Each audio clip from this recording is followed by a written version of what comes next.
May nakita akong video sa laptop ng nobyo ko. At hindi lang siya ang nandun. Nandun din ako. Pero hindi ko maalala yon. Dear Kuya Bogart, 6 na buwan na kaming magkasama ng nobyo ko tahimik.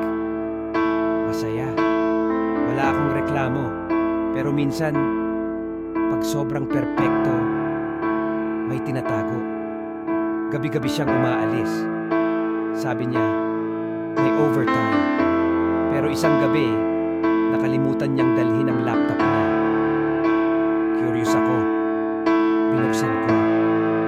Wala namang kakaiba. Hanggang sa makita ko ang folder. Room 207. Isa lang ang video. 13 minutes. Pinanood ko. At nanlamig ang katawan ko. May babae sa kama. Nakatali. Nakatakip ang mata. Nakahubad. Umiiyak. Nagsusumamo. At ang lalaki, ang nobyo ko. Akala ko karumal-dumal na to. Pero ilang segundo pa, lumapit ang kamera sa mukha ng babae. Ako yun. Pero wala akong maalala. Kailan to nangyari? Kailan niya ako ginawa ng ganon?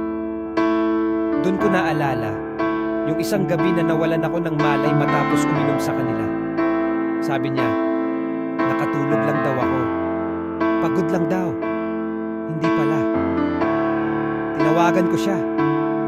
Wala akong sinabi. Nagkunwari akong walang alam. Pero habang kausap ko siya, nilalagay ko ang video sa USB. Tinext ko ang isa kong kaibigan sa media.